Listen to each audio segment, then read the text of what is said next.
Hello, welcome, Cabbage here. So let's have a look at Final Fantasy Brave Exvius, and then this will be my first review of a 7-star level 120 character. I'm using the term review very loosely. I am not an expert on the game, and I'm not going to talk about the math or best in slot, whatever. But it'll just be kind of my casual look at whomever I get to level 120. And this might be helpful to people who maybe pull the character, but are kind of waffling on whether they want to go all the way in upgrading a character. Because it does take a lot to get a 7-star character all the way maxed out. And mine is not maxed out quite yet. The limit burst is still at level 28, not quite at 30. And then Pot's attack is not at max either, so just keep that in mind. But let's look at the equipment that I have for them. I have his Trustmaster, the Lionheart, and I have a little bit upgraded from the item world. So what is that, 22% more attack? So that's kind of nice. I was really excited to get this Lionheart because I really like true double hand characters. I have like Cloud, Explore Eileen, and I use them a lot. The way that I've been playing lately, I don't use chainers as much. I've been using a lot of just finishers as like a solo damage character. It does take a little bit more time than using chains, but it's more fun for me just to do like one big hit of damage every turn or every other turn. So yeah, getting the Lionheart was a no-brainer for me.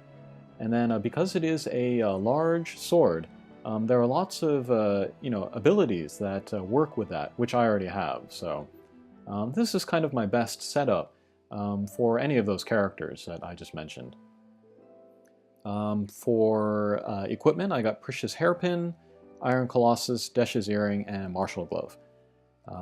Precious Hairpin is great because it's just more attack. Iron Colossus is good. It has a little bit of attack, but more importantly, it's a heavy armor, which will also work with another ability. Desh's Earring is just more attack, and then Martial Glove gives you attack, and then also some true double hand percentage, gives you 50%. This global version of Squall has innate 150%. The max is 300, so we're at 200 here now. If we look at abilities, I also have a Buster Style from Cloud. And that will give you another 100, so I'm at the max 300, so that's very nice attack for my Squall. And then all the other abilities will work with large swords and then also the heavy armor, so that's where all those buffs are coming from. So yeah, that's my Squall at almost 2,000. If I do give him an Esper, he will break 2,000, so that's pretty exciting. There we go. But yeah, he's pretty cool. He's right up my alley just because I like playing with finishers. He has some natural resistances to statuses. Petrify and then Paralysis, those are the big ones in my mind.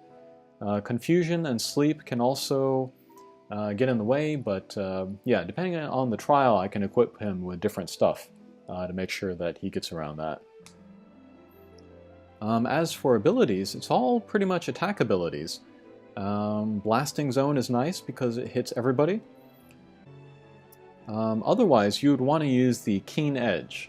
This is probably his best move, highest multiplier, and pretty easy to use as well. It hits pretty much immediately, and then all the damage is up front. So if you need to finish chains, this is the one that you want to use. And then he also has dual cast, so you can use Keen Edge twice, so that's pretty powerful. Otherwise, he has 4 elemental attacks, which are interesting. It gives you the element for that turn, and then also breaks the enemy for 60%. So that's nice. That break lasts for like, what, 5 turns, which is pretty crazy.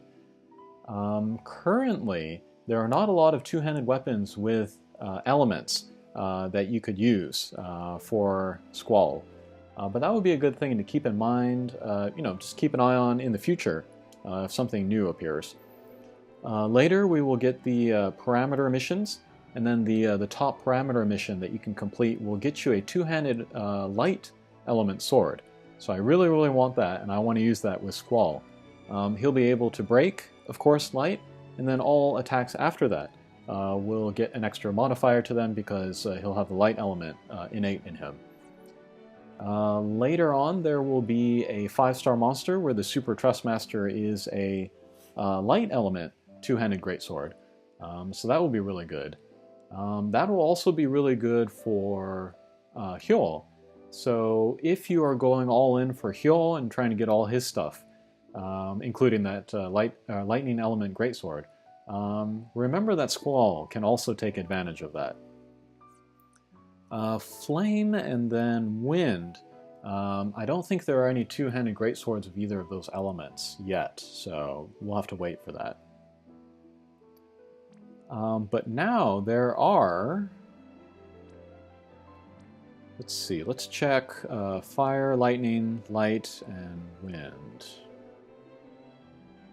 And two-handed weapons.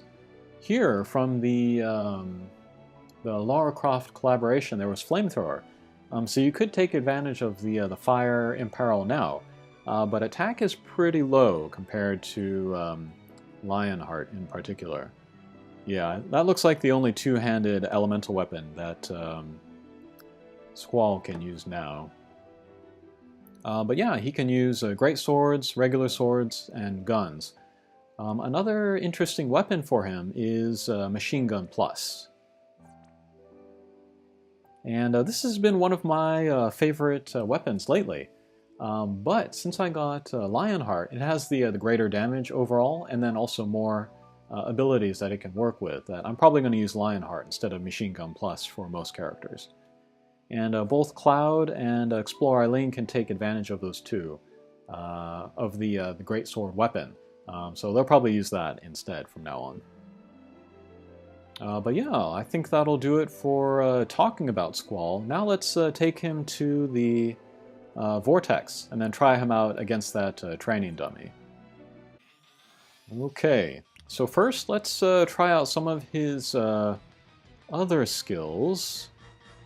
Blasting Zone I'm very interested in, just because it can hit everybody. So let's try that. So that's already very crazy. Compared to a lot of the max 6 stars now, Squall's just better than all of them as far as damage, because, you know, just his stats are so much higher. Next, let's look at the Barretts. Why not? Alright, so that's 5 hits, and then you can dual cast that, so it would be possible to chain with this actually. It would be best to have 2 Squalls and then chain them together, so that might be a big kind of barrier for a lot of people. If you did have 2 7-star Squalls though, I would say maybe go for his Super Trustmaster instead. I don't have that, unfortunately. But that increases your limit break damage by 55%, and then also gives you 3 crystals per turn. That's pretty crazy. I think that gives you more crystals per turn than any other Trustmaster or whatever ability. I think Jake has one, but it requires a counterattack. So this is the best. If you have another build where you want to spam limit breaks, like Ayaka or Lid or somebody, this would be good for them, even if you didn't need the damage. I am kind of considering getting this Super Trustmaster. It would be fun to use it on him or Jake or Explorer Eileen. I really like finishers, so that would be very attractive to get. In the JP game, they just released a 4-star character with a similar Trustmaster, but that's like almost a year away, so that's not going to affect my decision to go after this Super Trustmaster. Alright, but anyway, let's continue with the attacks. So still 1,000,000 damage just from single casting that flame one. But if I check the character, yeah, he doesn't have the fire element anymore. It's only for that single turn. So it's kind of an imbue for himself, but not really. Alright, but let's try Keen Edge, which is his main ability. Alright, 2 hits. 1.5 million each, 3 million in all. That's pretty crazy.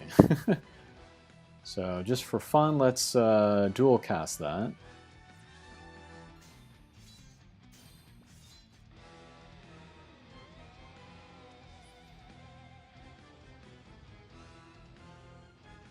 Yep, 5.5 million, no buffs, no breaks, no nothing. That's pretty crazy. Alright, and then finally, let's look at his limit break. Many hits. The biggest damage is going to be like on the last hit. That's like 10 times stronger than any of the other hits. So it comes after here. Good God. 10 million damage. That is crazy. Again, no buffs, no breaks, no nothing.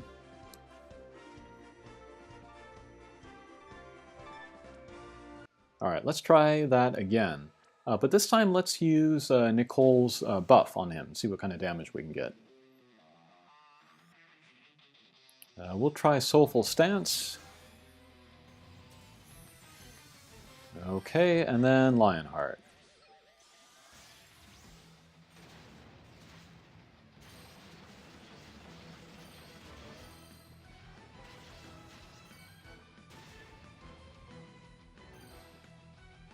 $11 million damage. Not that big of a difference.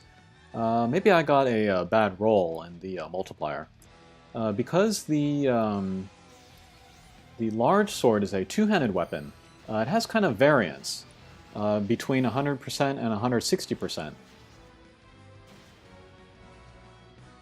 Alright, I think that was even lower. Yeah, less than 10. Let's keep going. He's still got the buff, right? No, it's worn off. Alright. So let's try that again.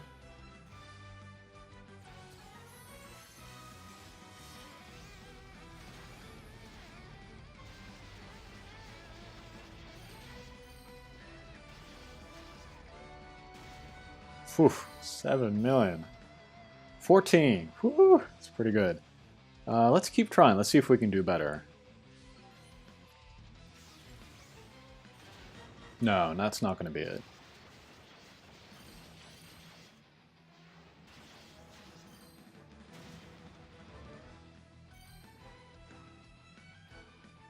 Alright, we'll keep trying. Oops.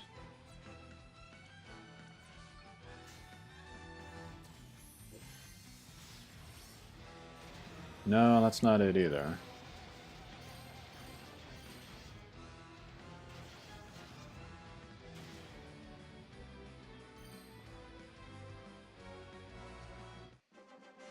Alright, still 15 million in a turn. That was pretty darn good. 14 million, rather. But as you can see, or as you were able to see in the when I was doing all that, my highest damage per turn was 20 million. And that was with Explore Eileen with fixed dice. So in certain cases, Squall even now is going to be outdone as far as damage. But the damage from the Lion's Heart is more consistent. So in certain cases, I'm going to want to prefer that instead of fixed dice. Okay, let's try out Squall in an actual boss fight. I don't have the energy to spare to play one of the old bosses from one of the chambers. But we're in the Room of Recollection where we can play old story bosses, so let's try against Jaego here. So first with Gladiolus, let's Royal Guard Squall. And then with Squall, let's dual cast the Keen Edge. Let's see how that does. Ooh, one hit. Alright, I was not expecting that, but pretty powerful. Maybe that's not super impressive, because none of the story bosses are too difficult. But yeah, that should be a good demonstration of the power of that. Okay, let's take Squall to a boss. This is the 3-star version of Siren. Maybe not the most impressive boss, not very difficult, not too much HP. But it can give us an idea of like what kind of damage Squall can do all by himself. So first, let's protect Squall. Let's use Royal Guard here. And then let's double cast the Keen Edge. Let's see what that does. Okay, not bad. Oh, and then I did equip Squall with a ribbon instead of the Desh's earring, so his attack will go down, but he won't fall asleep, so that's nice. And then, actually, let's wait a little bit. Let's wait for Squall's limit break to fill up. I don't think he has any abilities that will fill that for him. So yeah, we'll just attack with him, and then let's guard with Gladiolus.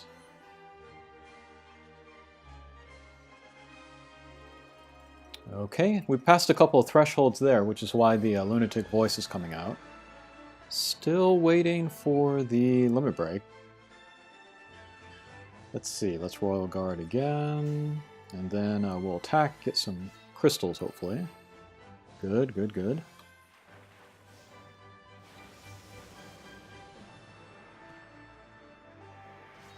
Alright, and then Siren's given her a defense up, which is going to kind of get in the way of looking at how much damage Squall can do. But here, let's use Lion's Might. This is the ability he gets at level 120, I think. He uses it, he fills his limit break gauge, fills his HP and MP, and then gets rid of some status reduction. So let's do that. Okay, pretty good. Gladiolus, let's see. Let's just use his Royal Guard again. And then Gladiolus is going to get some enhancements later, where his Royal Guard will last for more turns. So that'll make him a little bit more versatile in battle. Oh, Siren heals herself, fine.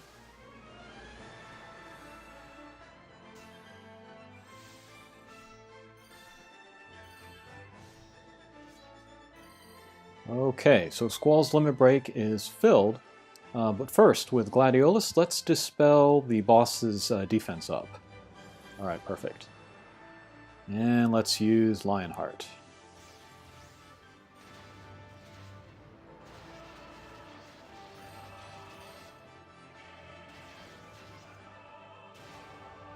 Ooh, pretty good, okay. So basically just 2 attacks, if you don't count the normal attacks that I did. Pretty strong. So that was Siren, not too much trouble there at all. And then thinking about as far as if you should also max out Squall.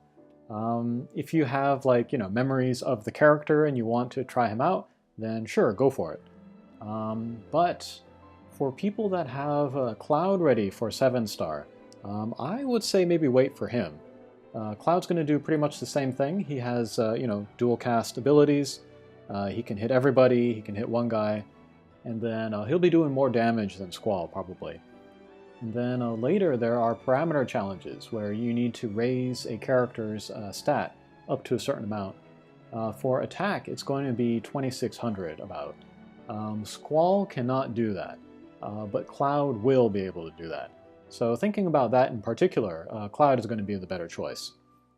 One nice thing, well, a few nice things about Squall though. He does have the Elemental Imperils, so if you need that, that's something to consider. And then his Trustmaster is excellent, I would say, especially if you've collected some true double hand stuff. And then it would be an excellent weapon for Cloud as well, if you don't have enough Clouds to get his Super Trustmaster. So maybe look into that. And then Squall's Super Trustmaster is also really interesting. It's a lot of fun to use with the finishers. So if you like Olive or Jake or Explore Eileen or any of those guys, that would be something worth looking into as well. But yeah, this was my first review of a 7-star level 120, and then I'll keep making them as I make more characters that kind of fit that description. But yeah, thanks for watching, and I look forward to doing more of these in the future. We'll see you again. Take care.